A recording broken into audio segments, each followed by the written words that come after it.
Hey everybody, time for some comic reviews. First I want to show off the books that I got last week. Last week I bought these two hardcover books. This is Justice Society of America, Black Adam and Isis, which collects not only the Black Adam and Isis storyline, but also the storyline where they went back to Hiroshima, which was pretty cool.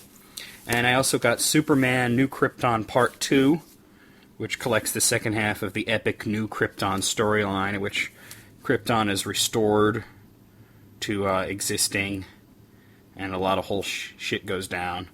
Pretty cool. Alright, so here's the rest of the books from last week. Here's Deadpool number 15. Now, I'm a big Deadpool fan, so this is kind of crazy.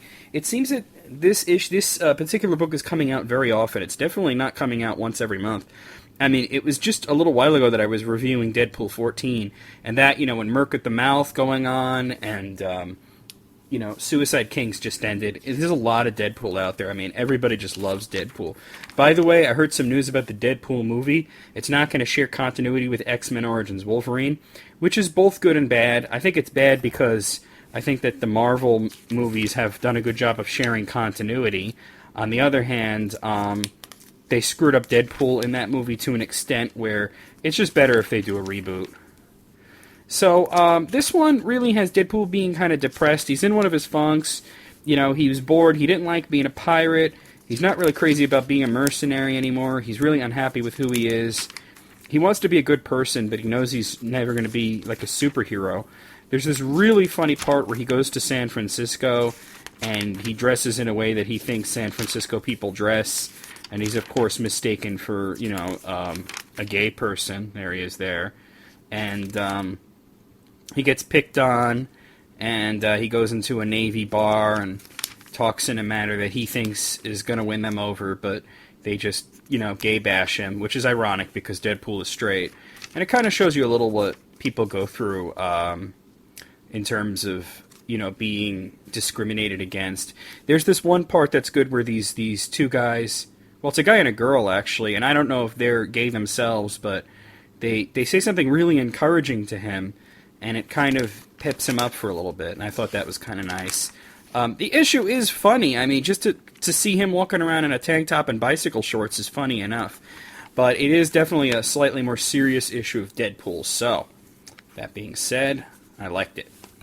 Here's Magog number 1. I wanted to check out Magog because I'm a big fan of Justice Society of America, and he's been in Justice Society of America, introduced into Thy Kingdom Come storyline.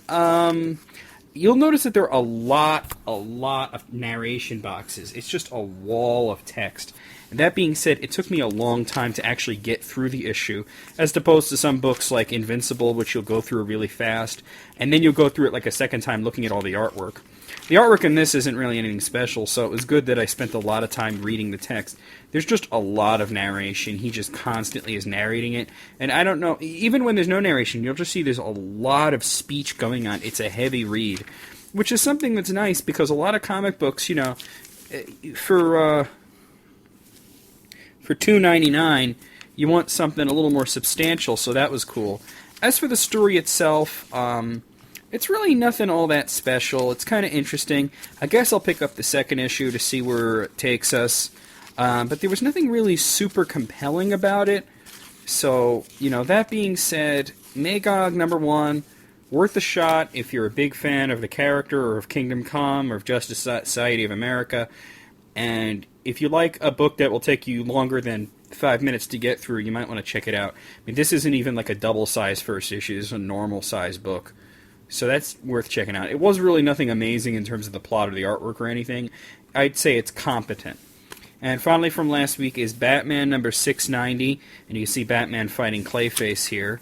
The majority of this is the battle with both Clayface and this army guy who Dick fights, and it just shows how formidable the guy is, basically.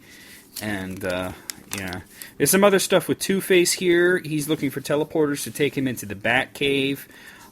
There's some stuff with the Penguin and Black Mask. Black Mask, of course, betrays the Penguin.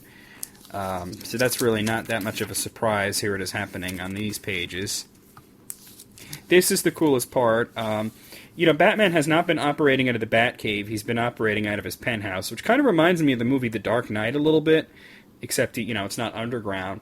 I think it's because just too many bad memories of Bruce and everything. And, the alarm sensors go off that someone was in the cave, and Alfred calls him back, and he sees that somebody uncovered the giant penny, and I just love this part with the scratches on it, just like Two-Face does. And he's just like, oh God, And then you see Two-Face in his ridiculous Batman costume, which showed up a long time ago in a preview ad for Battle for the Cowl, but he never actually put it on. So it's kind of interesting that he's putting it on now after Battle for the Cowl is over. Very enjoyable issue. Okay, this week's books. Here I have Red Robin #4. I'm really, really, really loving this series. Here on the cover is the obvious Red Robin fighting Batman. A little bit, it's kind of a red herring. He doesn't really fight Batman. I mean, he does kind of attack him a little bit, and they spar a little bit, but it's not a serious fight, and he's just trying to get him to back off. Basically, Tim is still convinced that Bruce is alive. Oddly enough, he goes by Tim Drake in this issue, not Tim Wayne, but hey, whatever. And, Dick is just trying to get him to move on, and, Bruce is dead, I'm sorry. But if you remember the end of Final Crisis, they showed someone who might have had Batman's soul within him drawing a bat on a cave wall. And you can actually see that here, which is really cool. They don't tell you where it is, it's somewhere in the Middle East. But, then Dick, as well as his Tim and his League of Assassins flunkies are attacked, and the League of Assassins guys killed. Well, the girl was still alive, but she seemed to be bleeding to death, and it's the Council of Spiders that's attacking them. This Starro backup thing is appearing in, everything. It's kind of annoying. Very enjoyable. I mean, if you like the Red Robin character, if you like Tim Drake, you got to be picking this series up. Highly recommend this one.